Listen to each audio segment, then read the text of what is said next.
Tim, you've seen the coolers with wheels, right? The butt snorkeling? The butt snorkeling? No, is that not right? I don't know. I don't what know. The fuck is butt snorkeling? I got confused. Hey, everybody, I'm Cam Kasky. And I'm Tim Miller, and this is FY Pod, where we talk about young people, things, and stuff with one old man and a couple of younger gentlemen. And today, the gentleman is Jreg. We have a mutual friend, JJ McCullough, who's like, yes. You have to talk to my friend Jreg. And I have to tell you, what I know about you is what I've learned through watching like 4 videos. And so Good. I'm coming in blind. I trust JJ implicitly. And so like, just whatever. Let's see how it goes. I also trust JJ implicitly. Whatever he tells me to do, I do. I don't think about it. I don't really have an internal monologue when it comes to JJ. I just, he overrides. It's kind of like a Dom-sub relationship a little bit. Who is some might say that. JJ McCullough. He's a Canadian YouTuber. You're also Canadian, right? Yes, it's a mafia. It's kind of a Canadian mafia situation. JJ McCullough is a kind of a centrist Canadian YouTuber who does a lot of like cultural YouTubes about like, flags and strangest foods you would have in a country and like fast food logos. Like he does that, but he also does centrist pilled political commentary. So obviously, well, that's very interesting to me because Jreg, what I know about you is our producer said he watched your videos and thought that they were really funny. And I checked out your Instagram and I saw a picture of you. We're going to throw it on screen right now, dressed like a clown. And I also know that you are running for mayor. I ran for mayor of Ottawa. I'm done with that shit. How did you do? How'd you finish? So I won. But unfortunately, the lizard people in charge, they kicked me out. They did a coup against me. So I crowned myself unofficial anarcho monarch of Ottawa, Ontario. But yeah. It was cheating. Was it a stop the steal situation? It was it was a stop the steal, but this time it was real, and it was for me. So yeah. Okay, so yeah, definitely have some questions there.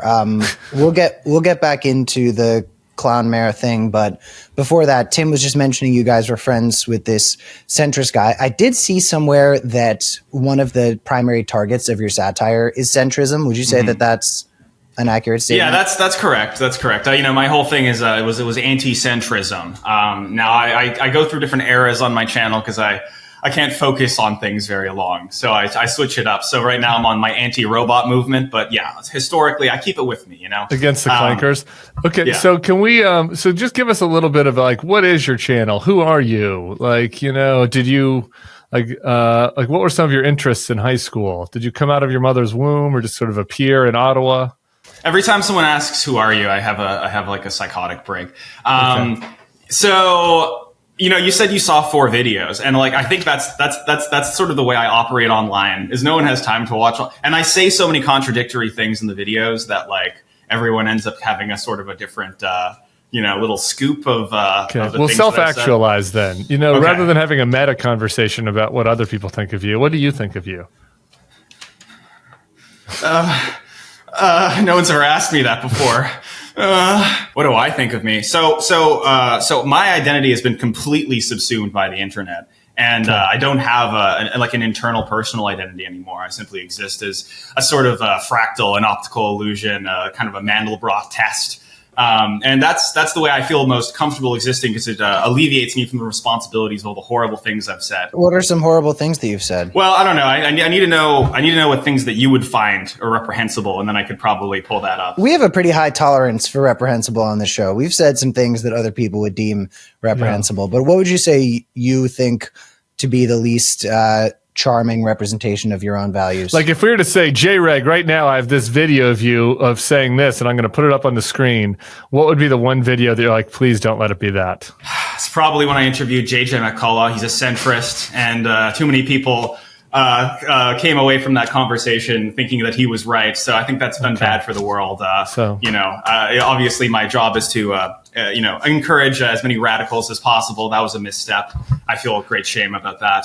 So it seems as though you are striking the balance that many satirists have to strike in life, which is figuring out when you are doing your bit and when you are not doing your bit. And I've said that a lot of people in this life, not just satirists, but a lot of human beings, develop something of a shtick for themselves based on how they're perceived by others. And over time, it kind of compounds, and you get so bought into your shtick that suddenly the line between your bit and your emotional truth gets so blurry that you don't always know when you are being true to yourself and when you are being true to your character. So when we're talking about you running for mayor and you're talking about lizard people stealing the election, that seems like the bit was taking the wheel. Whereas in other instances, do you feel as though you ever have any space from the bit, or is it just bit? Yeah, so I think that's a very good point, and you obviously, I think we're both Gen Z with this. That's kind of the premise of the show.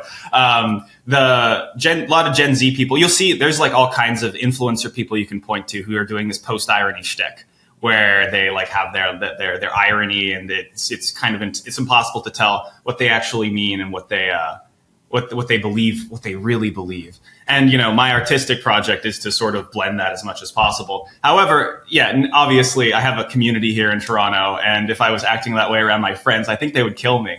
I think they would beat me to death. And I think that would be fair. I would be like, good job, guys, as they're beating me to death. So as an earnest millennial who liked the West Wing, and just wants people to tell me what they really think, and who's inspired by radical candor, I get deeply uncomfortable right now. So now, like, I'm not even sure where to go with you. Okay, you know what? I can for the rest of this interview, I'll be completely sincere.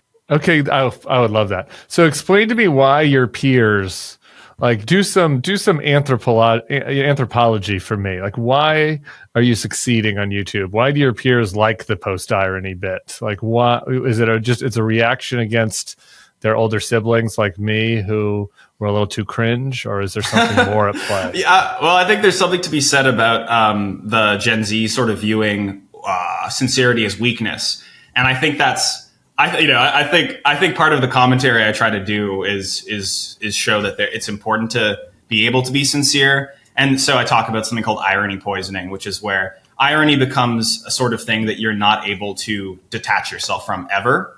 I pretty sincerely just told you I'm gonna, because you were saying you don't know how to interface with the bit, so I was like, okay, screw it, I can drop that. But I think a lot of people, they don't know how to drop it. They don't know how to use it as a tool anymore. So I'm using irony as an artistic tool to create certain optical illusions. But I think it's also very important to be able to learn how to drop that in. And so if it's sort of like if I have a hammer, is the hammer melded to my hand or not?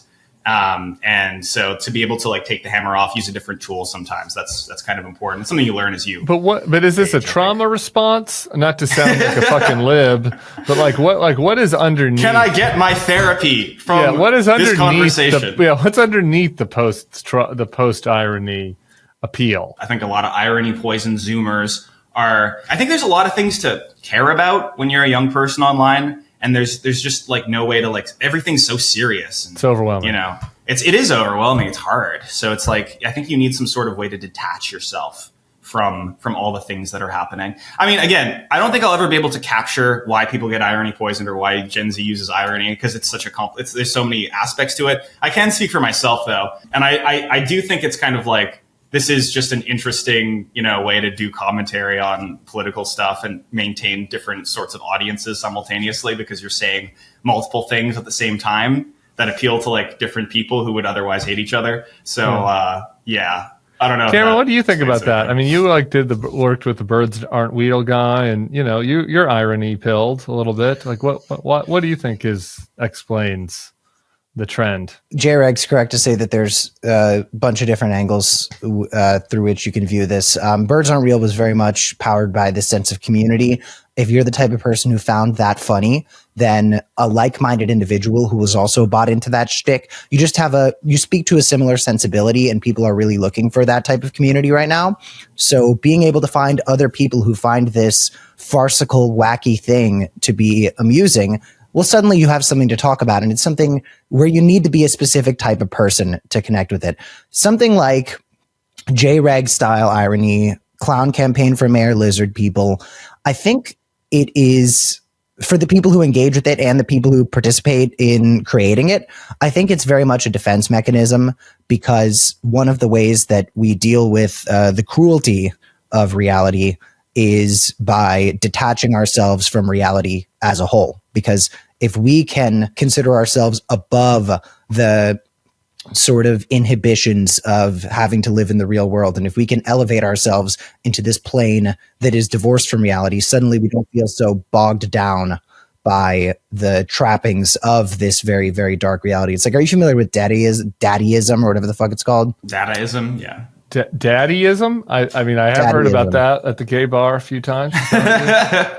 Sometimes people are starting to say that I'm into daddy. I'm part of daddyism now. I'm a daddy against my will now, apparently, at the gay bar. I hold space for that truth. We hold so much. We hold the whole galaxy for that truth. Dadaism, and Jreg, correct me if I'm wrong, is just sort of this abstract form of engaging with larger cultural performance art. Dada, like the art. Yeah, Dadaism. Got it. Okay. Daddyism. Sorry, it took me a minute. I wish it was daddyism. There's a sense of nihilism there. I don't think it's like black pill nihilism. I think it's more artistic than that, and it's a form of expression. But I do think that there's something young people connect to about the idea of, instead of surrendering to this very, very uncomfortable and the world that bogs us down and makes us devalue ourselves, we say, okay, you know what, world? I am going to say fuck you to the world. I'm going to stick it to you by engaging with a completely farcical, nonsensical view of the world, because now I don't have to accept the fact that life kind of sucks. Jreg, would you say that I've got a decent idea of it? Yeah, I mean, I think a lot of what you're saying, the contours of it, there is very true. I think there's other ways that this kind of stuff is applied and used, but I think that's a big part of it. Like what you're describing is like a very big part of it for sure. I guess the only thing I'd add to that is like, I think some of the farcical views of the world that emerge are based off of just like, how do young people get information? It's like online edutainment stuff. So it's like, if someone's like a lot of people got into politics for my content, and they look at my content, it's like a dopaminergic political compass, right? And so you look at that and you think, this is how politics works. It's not how politics works, obviously. It's much more about the local level and, these weird contradictions of the municipal race or whatever. But, you do get people into politics like that. And then their framework has sort of been immediately poisoned by this wretched chart. So, I mean, I think that's also a part of it. One more thing I would add to that is I think a lot of people further to the left and right are quicker to engage with stuff like this, because the idea of something so unserious being popular, like, what are the serious people doing? The serious people are Hakeem Jeffries pissing his pants trying to explain why he won't endorse Zohran Mamdani for mayor when the answer is he's taking AI PAC money. The serious people are the Democrats who are memeing their way through an authoritarian takeover that they cannot oppose with any meaningful opposition. Like, the people who are serious, the people who are qualified, are not meeting the moment. And I think that there's a large cultural desire to do away with them, because the understandings that we have of who is qualified to be a leader in our culture have given us these people who are so fucking flaccid and inert that we say, fuck the qualifications, fuck the Bain Consulting Ivy League pricks. Look where they've gotten us.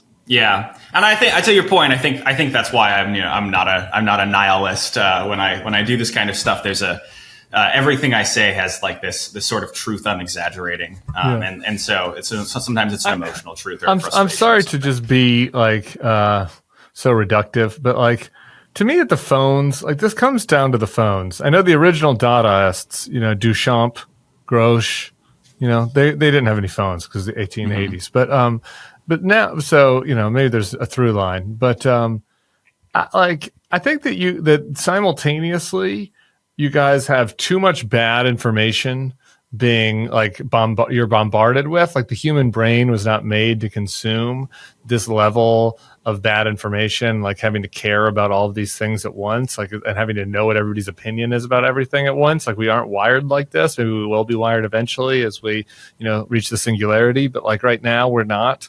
And so I think that to your, when Cameron said defense mechanism, I don't know the exact right word, but like response mechanism to that is part of it. But then the other thing is you're getting all this information. So like, to Cameron's point about how the leaders are bad, like, too much about the leaders too. Like, too much about each other, and too much about the news, and you also know too much about the leaders, right? Like back in the day, if you grew up in the 70s, like the leaders weren't great. Like, they weren't exactly crushing it, in the 70s. But like, there's only the nightly news. You only learned about it an hour a day. Yeah. There was a lot of propaganda propping up what they were doing. And so, like, it's not like the leaders just got inert recently, but how inert they are has been projected into people's like conscious, I feel like, a lot more intensely by recently. Them though. It's been projected into our conscious by them. Like, nobody forced Hakeem Jeffries to post a picture with a baseball bat as if that was going to make Gen Z men vote for Democrats again. Like, these people are begging us to disrespect them by going on these humiliation tours where I don't understand how young people are supposed to respect institutions. I mean, you talk about bad information and how we're getting so much bad information. What's the good information at this point? Like the Republican guy on the Abby Phillips CNN debate show, like espousing talking points that frankly don't even sound like Fox News. They sound like fucking Real America Now or whatever the fuck the far right people are watching. Like, what, like, forget bad information.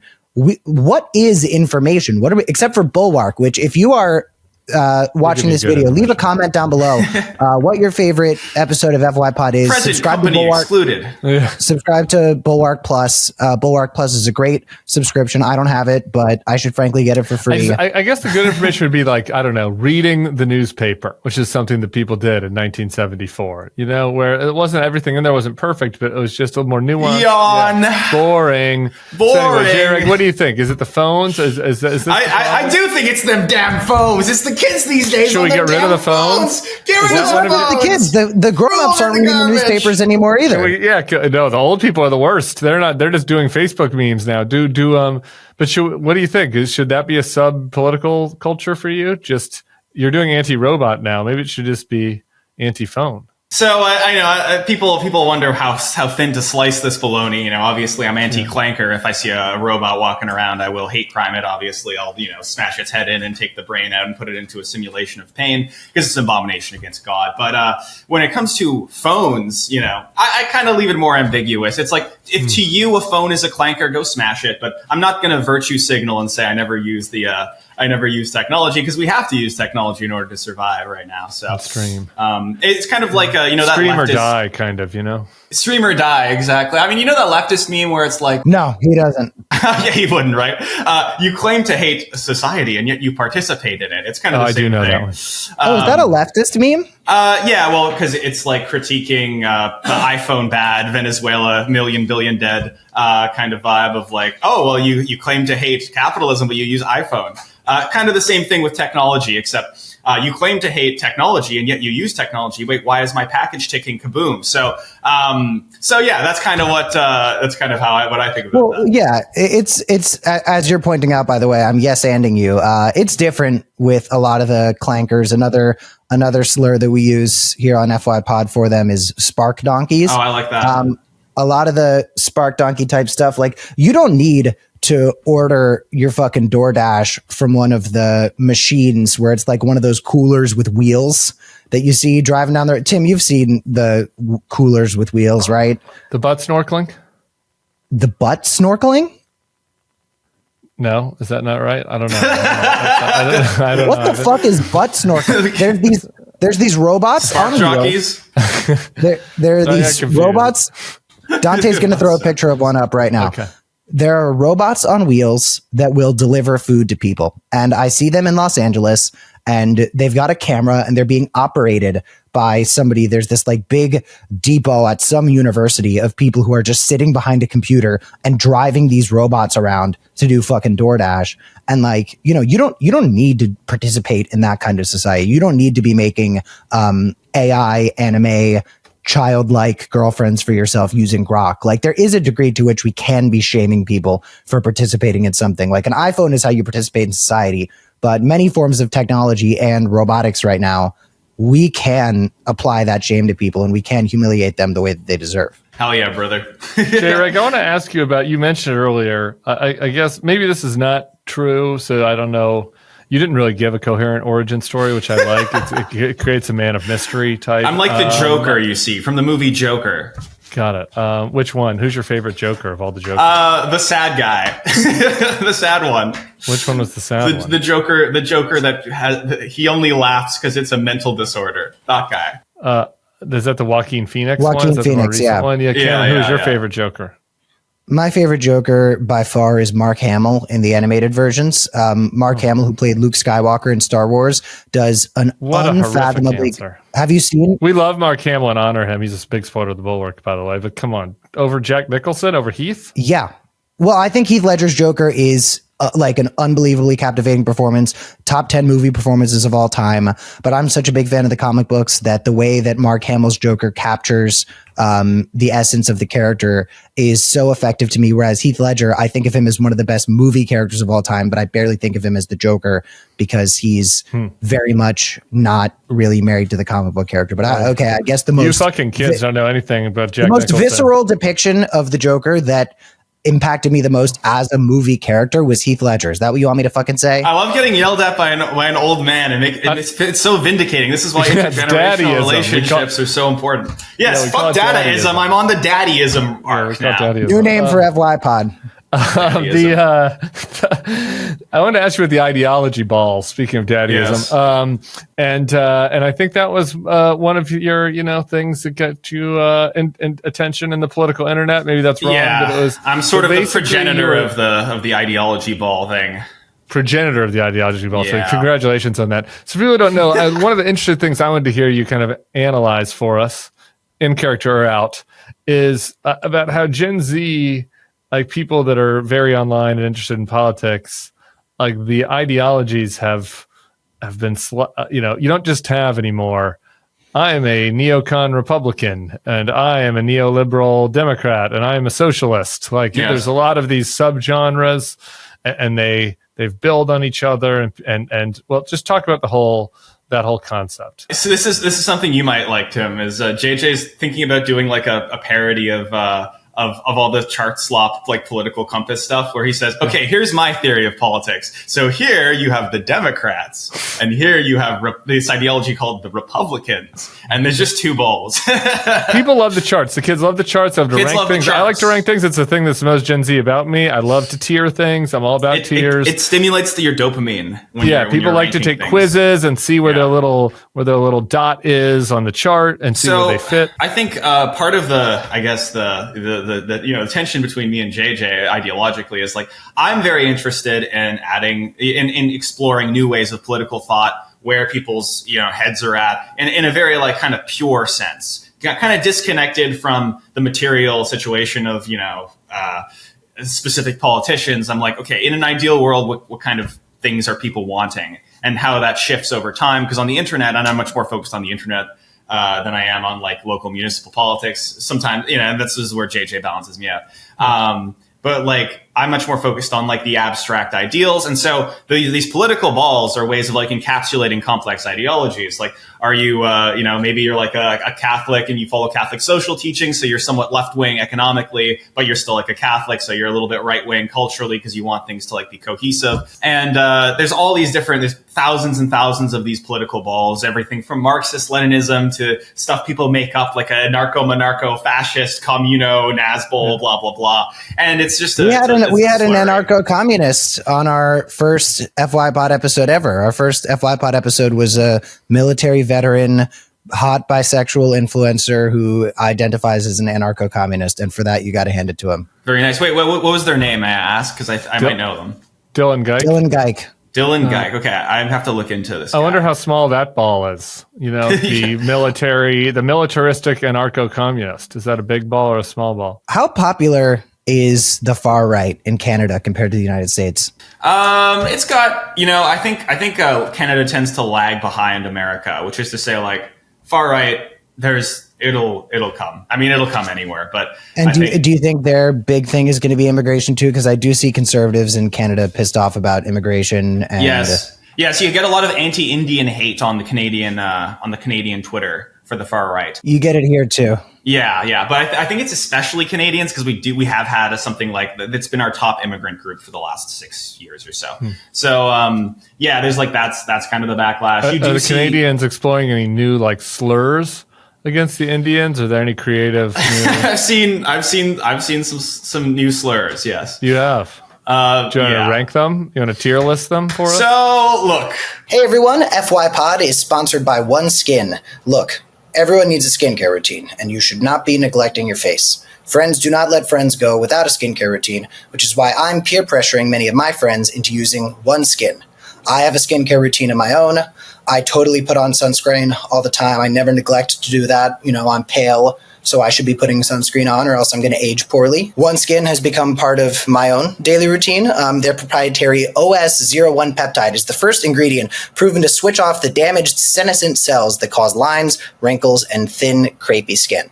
Free from over 1,500 chemicals and preservatives that can make skin red, irritated, or itchy, their products are certified safe for sensitive skin, dermatologist tested, and approved by independent testing platforms like SkinSafe. Founded and led by an all-woman team of skin longevity scientists, OneSkin's products are backed by extensive lab and clinical data to validate their efficacy and safety on all skin types. They've got over 6,300 five-star reviews for their full line of face, body, sun, and travel-size products. OneSkin is the world's first skin longevity company. By focusing on the cellular aspects of aging, OneSkin keeps your skin looking and acting younger for longer. For a limited time, you can try OneSkin with 15% off using the code FY Podcast at oneskin.co. That's 15% off oneskin.co with the code FY Podcast. After you purchase, they'll ask where you heard about them. Please support our show and tell them we sent you and give your skin the scientifically proven gentle care it deserves with OneSkin. Look, I'm a humano-supremacist, okay? I think racism is vile, and I think that we need to come together as human beings against robots and be racist against robots. Obviously, we all have racist inclinations, and we should channel that towards the bot, who is our true common enemy. I've never had a racist thought in my life, but really? I did just... Never once. I've never even seen color, but I did just think about how if you called yourself a humano-supremacist, I was like, I love that term. That's something I'm going to self-identify as well. But then I was like, I feel like if you said that in front of a vegan. So that's part of humano-supremacy is like, I like animals. Anti-veganism? I like animals. I don't like animal suffering, but I don't like animal suffering because it makes me as a human feel bad and other humans feel bad. So let's make sure we get our heads screwed on straight here. Okay. I forgot what we were talking about. I'm also a humano-supremacist. I was asking you to rank the Indian slurs. Yeah. We're not going to do that. We're not going to do that, though. It was just an idea. I was just trying to get you into. We're just trying to create, some content for TikTok. Some content for us to email to Media Matters. I don't think the Chinese would be fine with it. Maybe this would be interesting to you guys. There's a far right protest happening in just down the street from my studio. There's a group that's doing mass deportations now, stop immigration. It's a Canadian group, so that's very Trumpian. How popular? First of all, I can't believe you have a studio and you decide to call into this interview completely backlit. But second of all, well, see, I almost didn't put this mic here. I almost just did my audio coming from my laptop speaker. And, no. I appreciate the effort. I was going to say, how much support does this have right now in the Canadian government in terms of where their right is at? Because I feel like they were, no. I mean, there's this guy Maxime Bernier from the PPC, and he's to the right of Pierre Poilievre. Who is the current he was right-wing populish, so he would like hang out with the truckers and stuff. He'd meet up with like Diagolon, who was like this far right group. But you can just tell looking at Pierre that he's kind of a dork and he's not cool enough to be a Nazi. So I'd say there's this guy who's further to the right, and he's really pushing the Trump style mass deportation. And that's Pierre. No. That's Maxime Bernier, who's from the PPC.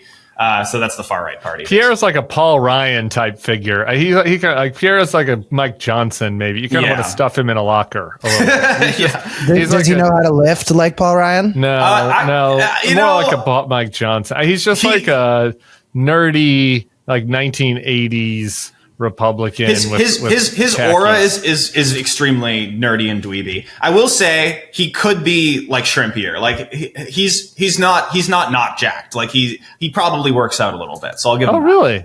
You think Pierre looks? Have we seen? Are there any shirtless pictures of him on the internet? You know what? This is a good opportunity. Vladimir Putin style horse. Oh my God! I forgot until now that Putin had the shirtless horse pics. Tim, just quick aside. Yeah, I've asked you a couple times what it was like, sort of behind the scenes with the Republicans when certain things happen. Happy to field those. What were the conversations you guys were having the day the Paul Ryan workout pics dropped? I got to tell you.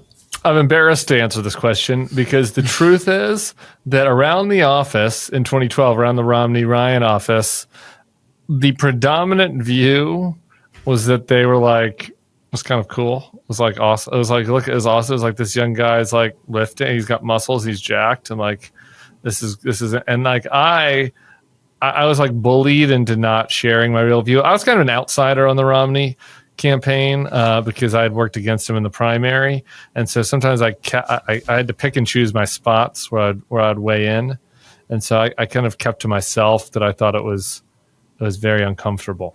Did people in Romney world think that he had any sort of attractiveness appeal? Were they like, "Oh, we got this handsome young guy"? Oh yeah. But Romney was so much hotter. Romney looks great. I mean, Romney, like you would think he does. Like Peter Thiel does this thing where he's like, I'm putting twink blood into my body.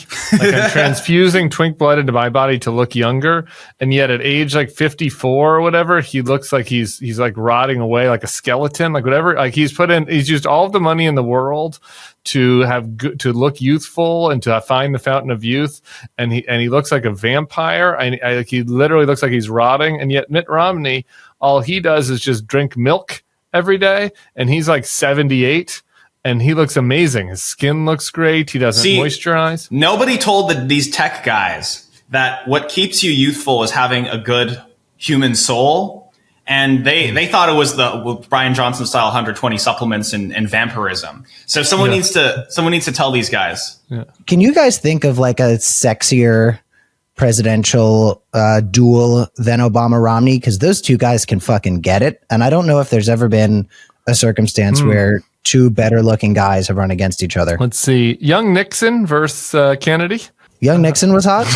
Oh yeah. I don't know. He was all right though. He was all right. I mean, he had a little bit of a little something. I'm thinking of reading those, the 6,000 page Lyndon B. Johnson saga in those books. Yeah. Caro. Yeah. Yeah, sure. I'm thinking of reading those. He seems like an interesting character. Yeah, you should do that. We're off target. Jreg, we had two things we're looking to you to follow up on. One, is there any shirtless pictures of Pierre Poilievre? Oh yeah, I did find one. It's him shaking hands with an older man, and you can see his bicep is pretty defined.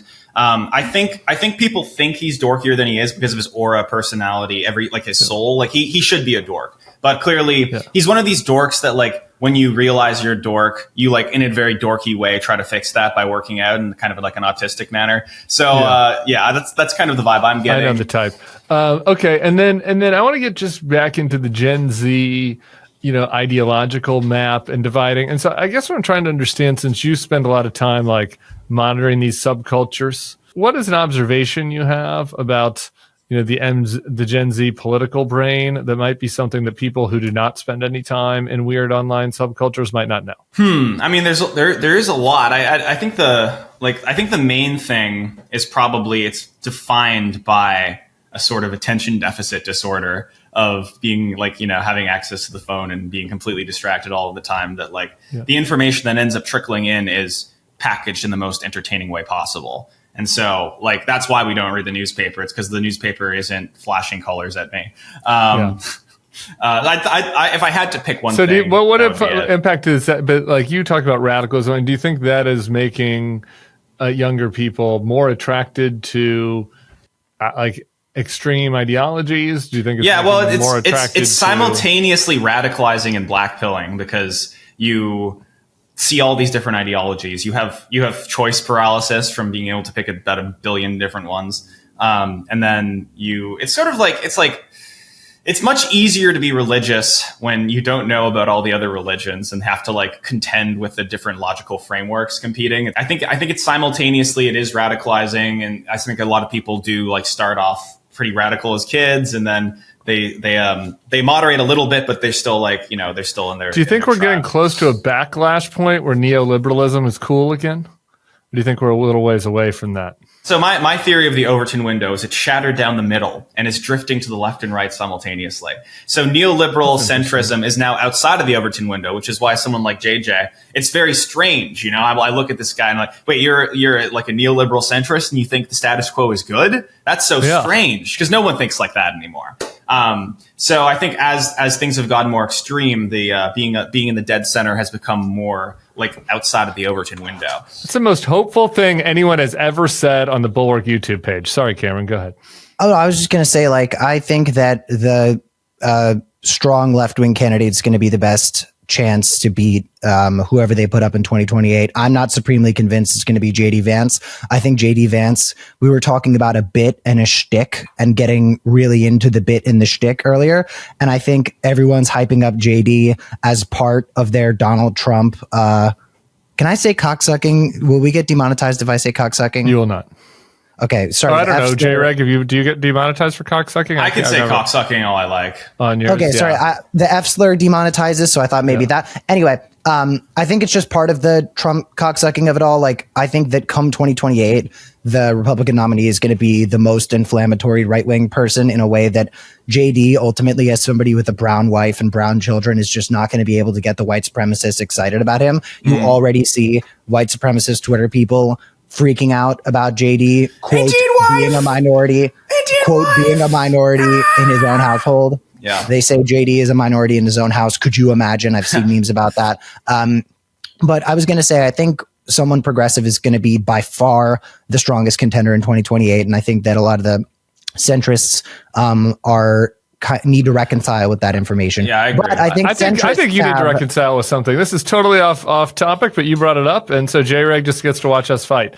I would like for you to name a unapologetically progressive candidate who has actually won an election, demonstrated that they could win an election in a place like, I don't know, Georgia, Arizona, Wisconsin, Pennsylvania, Michigan, places where we need to win elections if the Democrats want to win.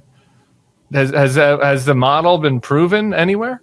Here's what I'll say to that. Of the contenders that we're currently seeing, I think that the biggest issue progressives and centrists face overall is the way they're saying what they're saying, not what they're saying. And I think populism was going to be incredibly popular somewhere like the South. I think talking about affordability is going to be incredibly popular somewhere like Pennsylvania or Michigan. I think the problem is, what I started saying was that I think centrists are going to have a leg up in a way that they didn't in 2024, because the centrists who try to maintain the status quo that doesn't work for people, they can pull nostalgia strings and say, let's go back to that status quo from before Trump Volume 2, because things were so much better back then.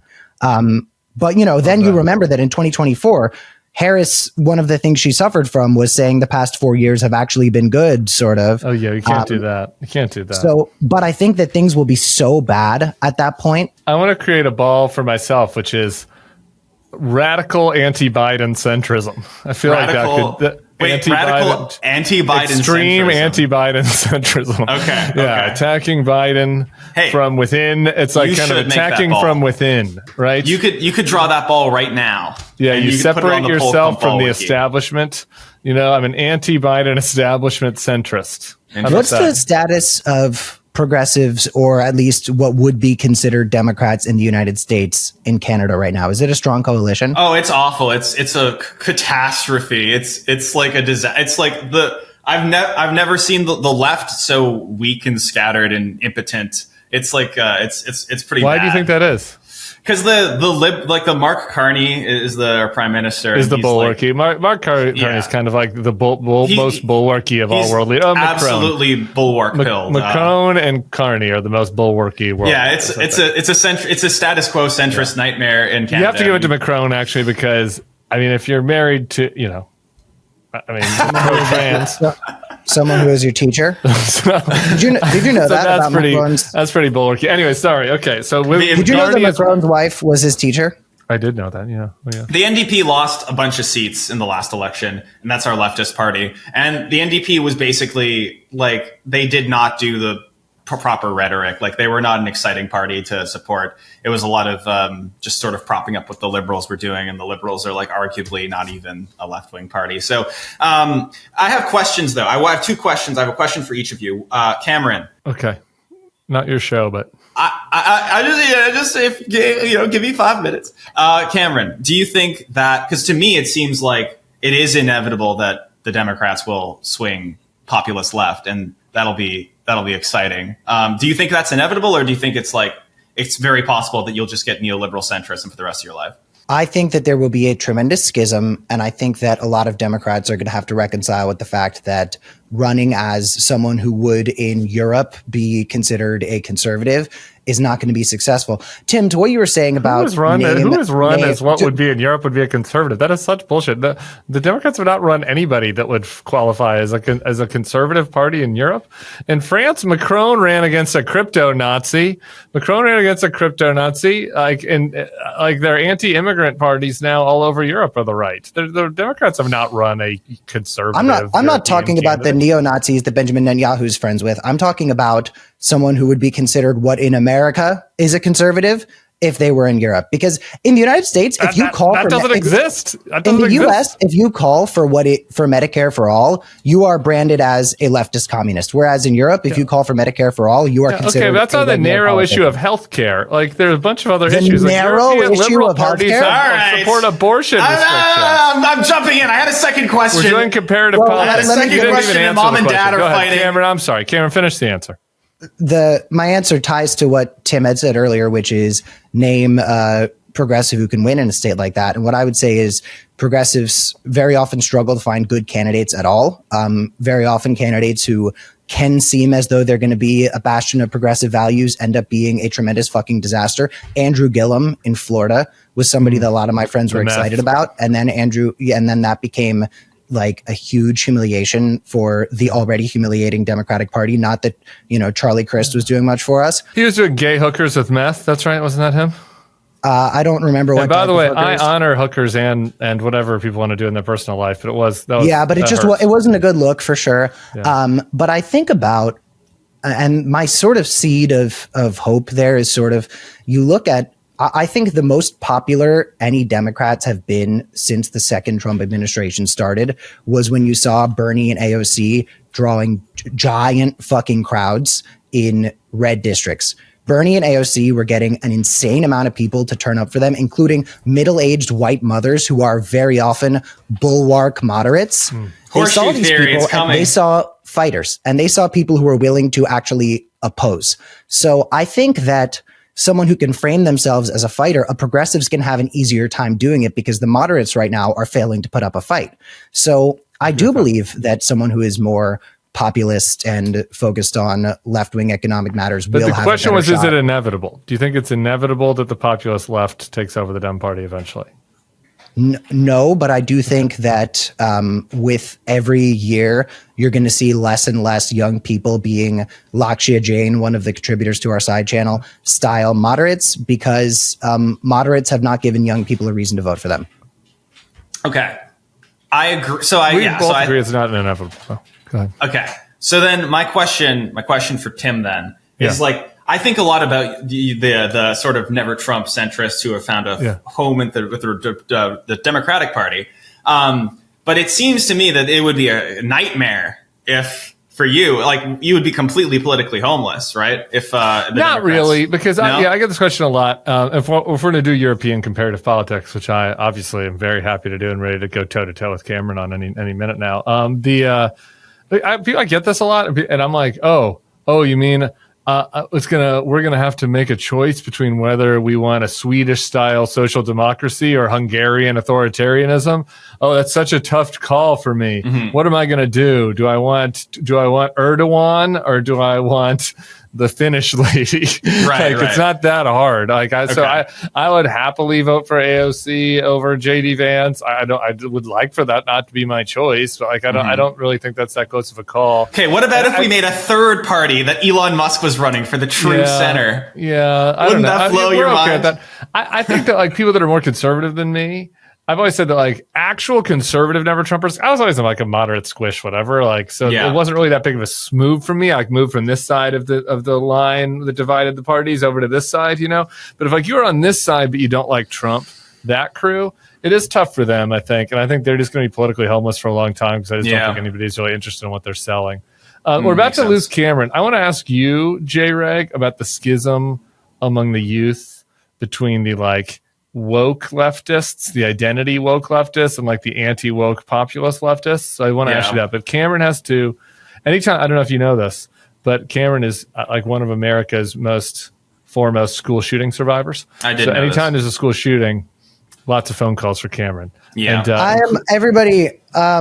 Retroactively tune into today's MSNBC segment where I'm going to be saying some very sad and dark things. But before we lose you, Cameron, I just want to ask you, how does that make you feel? I just want what are you excited to go on MSNBC right now? Are you sad? Are you mad that people call you? What's the right way to deal with this? It's definitely this dark thing, largely because so much of what traumatized my friends and I after the shooting was the fact that the traumatic things we experienced during the shooting were then just put under a microscope and also attached to an amplifier. So the media of it all sort of, it's like when we had Robert Shentrup, whose sister was killed at my high school, on our last interview, which everybody ought to watch because it was really great.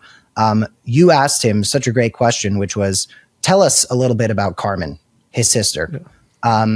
And it just occurred to me when you said that, I was like, oh my God, I can't believe I didn't remember to ask him that. But I'm just so used to talking about this. And I'm so used to being in Parkland and living within this reality that Robert's been my friend for so many years. I've experienced the loss of Carmen alongside him. I've been there to talk to him about it and everything. That when we were doing this video, I was like, fuck yeah, dude, we got Robert on the bulwark. It didn't even occur to me to have him share the story of his sister, who's such a great person, who passed away. So I think doing this type of thing brings back a lot of feelings that are very uncomfortable. But my cynical answer is, when I see other people go on to talk about this, I fucking hate what they say. And I think that they get it wrong. So in this very self-serving and proto-narcissistic way, I'm happy to get these calls when these shootings happen, mostly because I trust me to say things that I think people ought to hear more than I trust the other people I see. But I kind of sound like a douchebag saying that, and I'm sorry. I will say that for you next time. Because I trust you to do it too, and it sounds better coming from me. So, and people retroactively, we'll put up your MSNBC hit on the FY Pod spinoff page. People can go watch that if they're just seeing this now. Jreg, so nice meeting you, man. Thanks for joining. Tim, I'll talk to you later. All right. After that mass shooting interlude, we have two other things to get to. Well, so talk to me about that. This is where I feel like you're asking about the never Trumper mindset, and I do think some people are like, you guys will be so pissed if AOC takes over. That's a very normal question for somebody to ask, and I feel like a lot of times people are surprised, and I'm like, it's not my cup of tea. It's not what I would pick. It's not super surprising because I've asked JJ the same question. I think he's on the same wavelength as you. So. That said, I feel like out of touch with what the intra-leftist fighting. I feel like I have a pretty good bead on the neoliberal establishment left and what they think. The intra-leftist fighting is sometimes hard for me to get into. So what is your view on that? It seems like that is happening, right? There's a view of the young left that are it should just be class war all the way down. Then there's another group that's still very much into land acknowledgements and all that kind of shit. What's your sense for who's gaining steam and losing steam and how that fight's breaking down? I suspect you already understand the big picture of the infighting, and you can get into the minutia, and it's I don't even know how helpful it is, but I don't know. There's a million ways you can look at it. I just I'm releasing a video today about like left NIMBYs versus left YIMBYs, which I think you'd find interesting because you're more I know neoliberals fucking love housing policy. We love YIMBYs. So. Yeah. yeah. YIMBY for life. And so like, the left NIMBY is obviously someone who's like against gentrification because it's gonna, displace minorities and vulnerable people.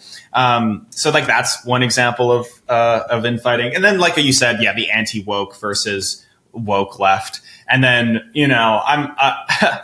where do you think the energy is among like the streamers and like you're kind of in that world a little bit more than I am as far as like monitoring what else is happening out there and I don't even know all the fucking platforms anymore, like on the fucking Discords and on the Twitches and all that. Like, where do you think the energy is? Yeah, I think the energy is that I think like there was a vibe shift and the woke politics is probably more on its way out. And I don't think it's like, I think like someone like Zoran Mamdani, who was talking about class, I think that was very exciting for a lot of people on the left and, sort of trying to not saying slurs, but, not exactly forefront woke liberal kind of stuff that people associate with the woke left. I'd say the energy is probably more in terms of like get a further left candidate that's anti-Israel and very pro class war and stuff like that. Who is the Zoran of like the YouTube world? Like who's the new hotness? Who's an up and comer that I should monitor that I don't know? I don't know. I really like, I hate all these streamer guys. Like they especially because they've been around for so long. Like I can't really give you a more relevant example than Hassan, who you're already familiar with, I'm sure. There's nobody else. There's nobody on the come up. How do you want? Okay. There's this guy. This is a personal favorite of mine. His name is Haz. He is a HOS, HOZ, HAZ. Okay. And he is a self-described tanky. So he calls himself a tanky. Oh no. And, so you think Hassan might be a tanky. No. Haz is the tankiest of the tankies. Oh my God. And he like is full supportive of Russia, full supportive of China, full supportive of and he has viewers. People watch this. He has viewers. He's not nearly as big as Hassan. But I would say, keep an eye on him. He was part of the group that created the ACP, the American Communist Party, and they're the sorts of people who would say slurs and be communist at the same time. Oh so it's like right wing to far right wing cultural values, far left wing economic values, this is the kind of stuff that gets my dopamine firing because it's like, let's see this. But yeah, I didn't want to tell you that just to make the color drain from your face. That is a dispiriting answer. That is a dispiriting answer. Okay, but that's life. All right. What about you? Or that Jreg? Do you have is there like a classic Jreg video for people who are like, man, I like the cut of that guy's jib? And do you have a deep cut of yourself that you think people should watch? Yeah. People sometimes ask like, how do I get into you? And I find it very difficult to answer the question because I've been relevant on the internet for 6-7 years, and I've done so many different things. Like I've been talking about basically whatever I want to talk about, but it always tends to fall into some sort of like internet stuff. So I don't know. I have high art. I have like more high art stuff, which is like music, albums, very like surrealist skits. And then I have more like kind of like what I'm more known for, which is like political analysis or just sort of like meme sort of content where I'm reviewing a chart or doing some chart slop or whatever. So it's hard for me to answer. I don't really know. Because it's also different for every person. Like different people like different videos that I make. There's probably despite my anti-centrism, there's probably videos that like you would like or that JJ would like because it's sort of you might view it as like a pro-centrist take or whatever. Yeah. So why do you call it chart slop? Like what qualifies as slop versus nutritious chart content? I think it's all slop. I think it's all, Is what we just did? Is this last hour? Has this been slop for you or? Well, there was no chart, so I would be remiss to call it chart slop. Yeah. Okay. Yeah. That's true. No, I think this was a substantive conversation. Oh. I think that chart slop is slop because kind of what you were alluding to before is like you're saying the kids are getting bad information, and it's like all these charts are flawed in a lot of ways, and I'm a little, I guess you'd say, black-pilled about the actual utility of feeding people this information. And the inverse of me is like JJ, who's like, here's a bunch of facts. But then it's not very fun. It's not as exciting. I need it to be dopaminergic, or else I'm not going to get the facts in my brain. Do you feel like do you have an existential crisis about your work ever, where you're just like, there's an unending ocean of content that can be created, and I have to like go down into the content mines every week? And no, because like I've been doing this 7 years. So it's like, the way I see it is I'm an artist first and foremost, and I want to make art. You know, I'm working on an anti-robot song right now. That's good art. And I'm working on a music video. Do you have a favorite for lyric from that song you want to share right now? Kill clankers, unplug clankers, hold magnets near clanker hard drives, pour water on clankers, grab what they call their heads, look them in what they call their eyes as you watch them die. Rise up, people of flesh, time for total clanker death. That's a good one. That's nice. Okay. Direct. So yeah, the way I view it is I need people to watch me so I can make art, so I can make money off of art. So I have to like, you know, here's a video that I still want to make. Like I like political analysis. I get off on describing the political landscape online as it is. I get dopamine from it. So I would do it regardless, but it also gets views, and then I can make art. I can make like true art, and sometimes that gets a lot of views too, but most of the time it doesn't do as well. So one for me and one for them. That's how I've been operating. I think it's a fine strategy so far. That sounds good to me. It's more like 4 for you and 1 for me, listeners. So stop fucking bitching when it's 1 for me. Okay, just let me have it. All right. What's your 1 for you? The things I like to. So on the pod, I do. We also do YouTube slop for people, which is just news reactions. It's just slop. It's just more reacting to the news. But for the interview show, the 1 for me is like, one day a week, I want to either argue with somebody or talk with somebody who's like really smart about something that I don't know about. And the numbers for those are never as good, right? Like people don't want to hear whatever, a deep dive on anything. Some people do, like people who like it really like it. They're like, oh, we'll do what's the latest with climate, or what's the latest on AI, or what's the latest on China, or whatever, like, you know, some random policy issue. Or it'll be like me arguing with a dumb Trumper, or me arguing with like a lefty person I disagree with on something. Or today, for example, it was me arguing with a former Biden official. And that hasn't been published yet, so I'm not sure what the people are going to think. But I'm not expecting, you know, record numbers. But that's fine. I need my brain to move, you know. And if it's just like Trump is bad, very bad, and I get mad about it. And I'm not bullshitting people, but like, I want a different part of my brain to fire. That makes sense. Sometimes during the week. Something stimulating. Yeah. People like us, we crave cerebral stimulation. Yeah, we need it, and we need it to stay sharp. I totally understand. For sure. It's actually surprising to me that the debate stuff doesn't do well for you, because I have a podcast. Well, the debate stuff would do well. It does very well. Yeah, it's the problem. The reason why it doesn't do very well is, well, it's 2. 1, because the fucking YouTube algorithm gods. Fuck you, YouTube algorithm. Like, we're like in now a certain type of person that is not a debate watching person that like wants you know what I mean? That like we're more like and so we're not being fed to the people that are watching the Jubilee fight videos, right? Because like we're people that watch our shit, or people that like watch Trump sucks videos. Just is what it is. Like I wish it was not that, but I'm just gonna be. I don't wish it was not that. I appreciate our audience. It's fine. Trump does suck. So great. You're welcome.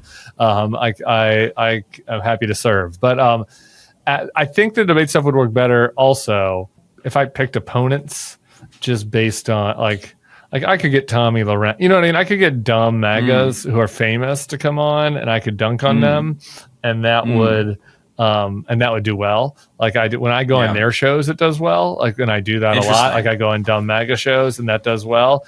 But I don't want to do that. Like I don't want to invite onto my show somebody who I think is an idiot just to yell at them. Like I don't like that is not nutritious for me. And so my argument shows are with more like people who are less famous, who have more nuanced views. You know what I mean? So it's not like, like Tim crushes. You know what I mean? Okay. Yeah, that makes sense to me. I think you have a pretty good understanding then of what you're doing and like why you're doing it, even if it isn't like yielding. You know, I think the 1 for you is very important. I think the 1 for you is very important because I think that is like reinforcing, it's reinforcing the kind of good audience that you want. So, and it builds it up. So that's what my one for me is the art stuff. And then that maintains my credibility as an artist and someone who is like, first and foremost, beyond any of this politics stuff, it's all downstream from a sort of artistic sort of thing that I'm trying to do. All right. Well, I don't know if these were one. I think the robot slur tier list and mapping polyamory were the two that you did that were for me recently, because I am just a slop connoisseur. And so, we didn't that was some good sloppins. Yeah. We didn't do any polyamory talk on this show. Maybe next time. Jreg, what a pleasure. Happy to talk about polyamory anytime. I've been polyamorous for 8 years, which means I've been cheating on my partner. It's been great for me. No, I'm just kidding. Congrats. I'm happy that's working for you. It's called non-ethical non-monogamy. Non-ethical non-monogamy. Yeah. Dan Savage is like into the ethical non-monogamy. Yeah. Non-ethical. Non-ethical. Yeah. It's not as fun to do ethical non-monogamy. It's like womp womp. Boring. It's not cerebrally stimulating for me if I know I'm not like creating a web of lies. Yeah. But yes, thank you for having me on. Good chat. And I'm happy to come on literally whenever. So just let me know. Back at you, brother. We'll see you soon. Thanks, everybody. That was Jreg. He's a clown. He's a daddyist. He would have been the mayor were it not for some sort of election fraud. He kind of confused me with that one. I don't really know. But we're so glad to have had him join us, and we look forward to another great episode this coming Monday. I hear many people are saying it very well might be our best episode yet. Thank you for your attention to this matter. I'm Cam with Bulwark. We'll see you soon.